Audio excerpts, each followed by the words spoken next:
Here we go, this 5 o'clock hour. Brandon Marcello, National College Football reporter for 247 Sports, joins us on 365 Sports. Paul Craig, I'm David Smoak. Brandon, I went to go look at your Twitter feed, and I see where one of what you put up is what we have talked about a little bit today, about Texas after surviving K-State.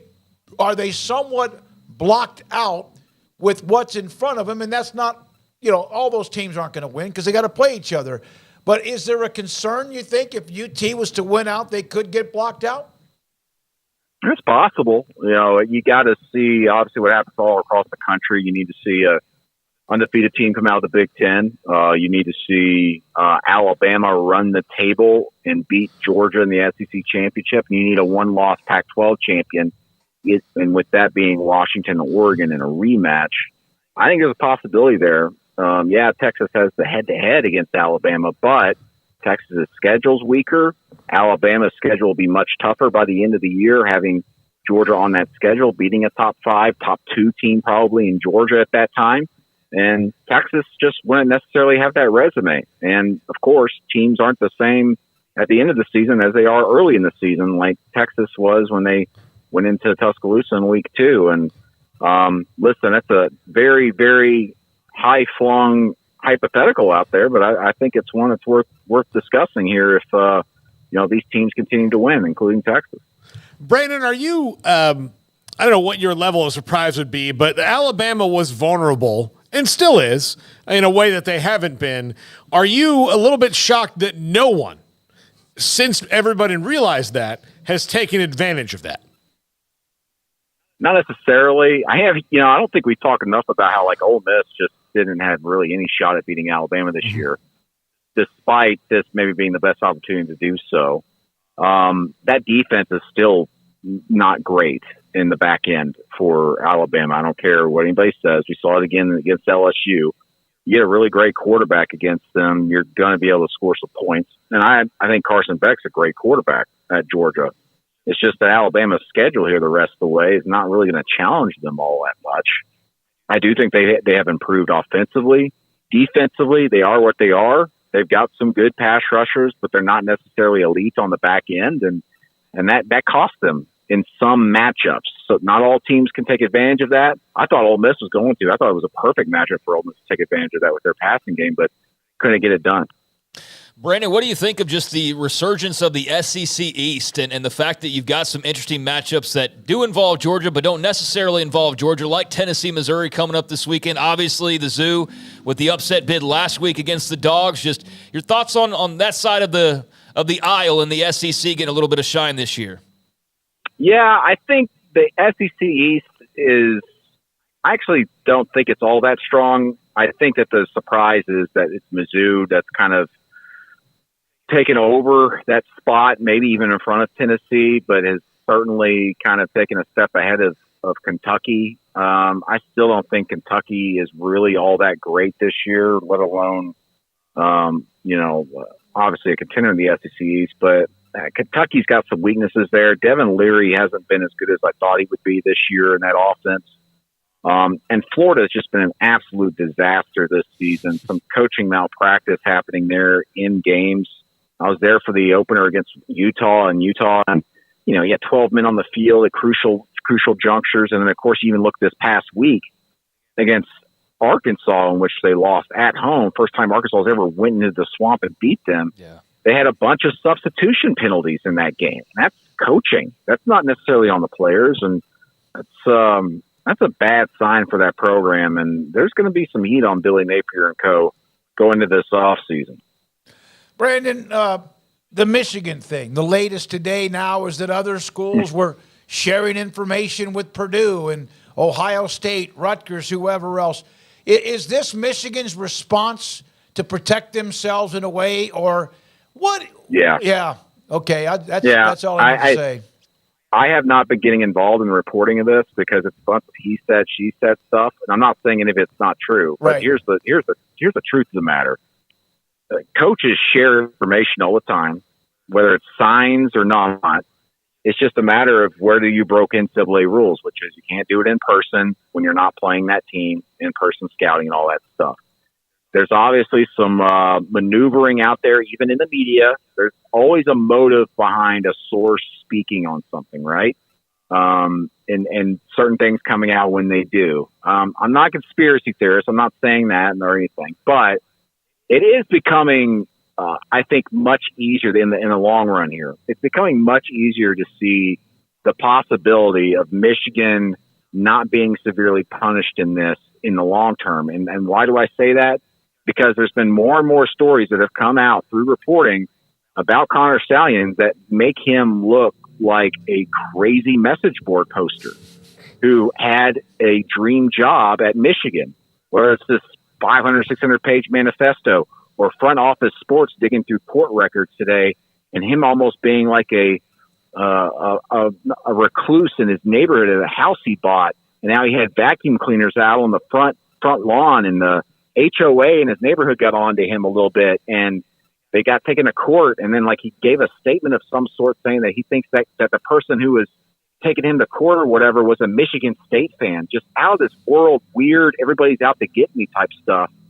And I think it's becoming a little bit easier for Michigan to isolate this guy potentially and say, hey, yeah, he was giving us information, but we didn't ask any questions about how he was getting it. We didn't know he was going out to these links or whatever. But in the end, it's the compounding of factors here with Jim Harbaugh, the previous suspension, the line to the NCAA, the hamburger stuff, all that stuff.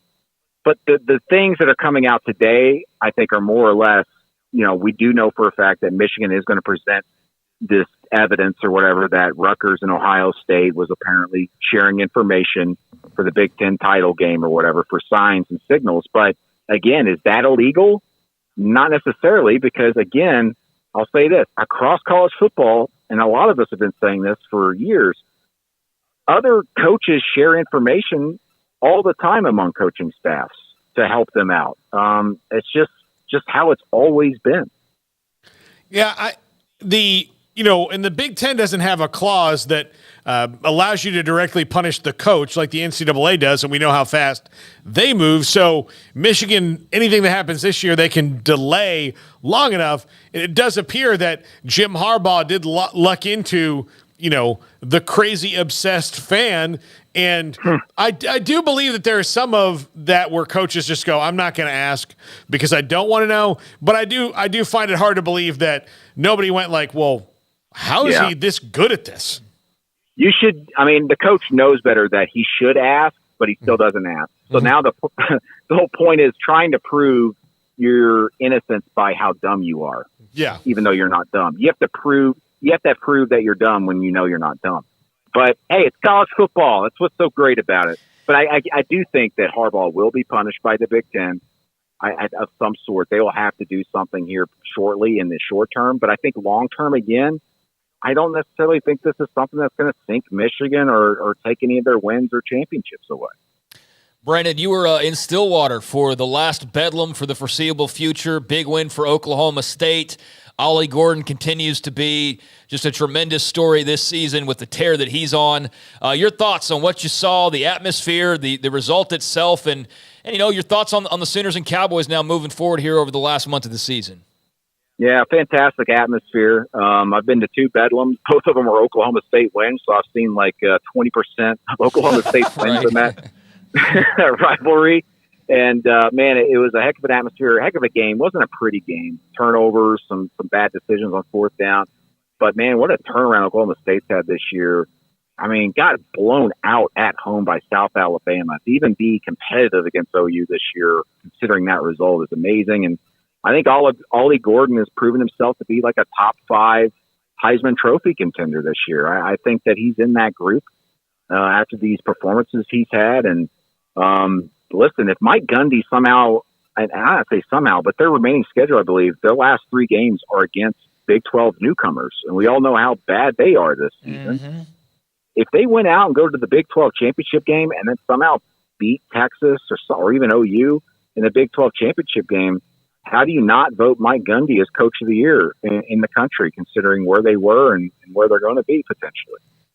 Brandon, of the top 5 teams that are undefeated, who do you feel is the absolute most vulnerable and could wind up on the outside looking into the CFP? Ohio State, because I think Michigan's going to beat them once again this year. I'm trying to think. Florida State, yeah. It seems like Florida State just likes to play with its food a lot, and at some point it's gonna bite them, you would think. But the ACC is not necessarily one of the stronger conferences this year. I mean, they played with their food this past week. Once again, we saw them against Boston College when they almost probably maybe should have lost that game. Pitt was in a low-scoring game until they kind of turned it back on Florida State this weekend. But to me, it's Ohio State because I think Michigan's going to take them down. And as much, real quick here, as much as everybody keeps talking about, Michigan, at some point, all this noise around them about the sign stealing stuff's going to hurt them. It's going to get their attention away from football. No, it's not. Harbaugh is fed off of controversy like this the last 2 years to focus his team. If anything, they're going to be even more hyper-focused. And J.J. McCarthy, look at his numbers and what they've been doing over these last several weeks. They just get better week to week. Brandon, how do you separate the 4 to 6 names that are right now? And I have a vote, and I know you do too, a Heisman vote on with McCarthy and Penix and Nix, among others. Your thoughts about the Heisman right now? I think Penix is 1. I think Nix is 2. And beyond that, I think it's kind of just a jumbled mess. I would, though, if I was a guy betting, and I don't know what the odds are, I would put some money on McCarthy because he's got the opportunity with all these really tough, amazing games, including this week, coming up to where it's going to be, if he puts up big numbers, he's going to skyrocket up the Heisman charts. And if they go undefeated, he's going to be in New York City and could potentially win it because, remember, Washington has been struggling a little bit, and if they end up picking up a loss here, that's going to hurt Penix. I think he dropped down to 3rd or something like that. And Nix, I think he's got to keep winning and winning big and putting up huge numbers. Whereas McCarthy, if he just continues to do what he does, but does it in these big games coming up, maybe McCarthy could end up walking out of New York City in December with the Heisman Trophy. Do you feel like there'll be any backlash because of what Michigan's dealing with when it comes to the Heisman voting? I'm sure there will be a few. There's 500 something voters out there. I'm sure there's a few out there that would say so.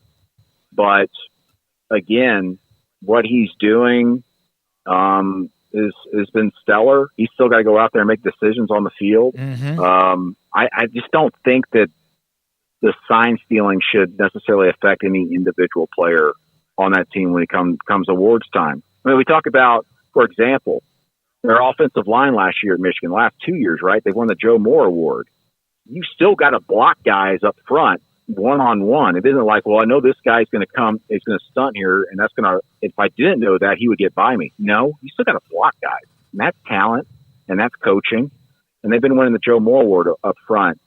I'm not saying this sign stealing stuff's been blown up. I mean, if something's illegal happening, they do need to be punished and all that.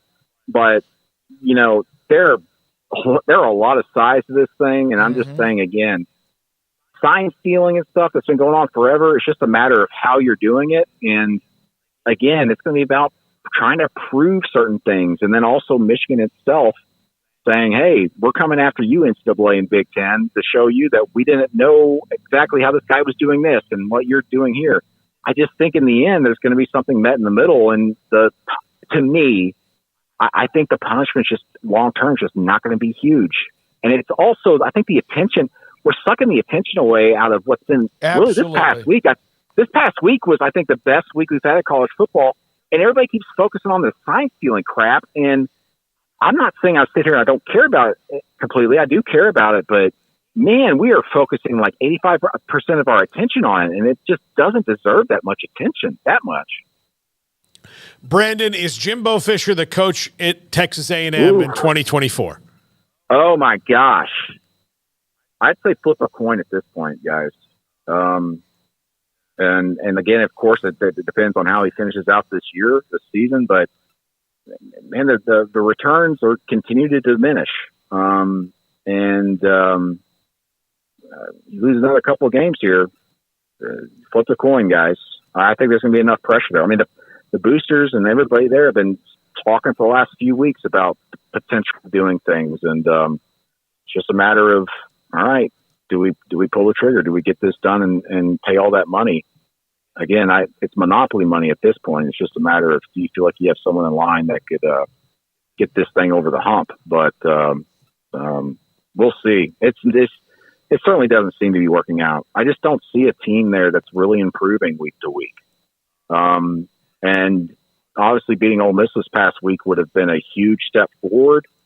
But again, it was like the same old crap, wasn't it? Mm-hmm. Near the end of that game, it just seems like everything's on repeat. It's a record that just keeps skipping on the track. Yep, it does.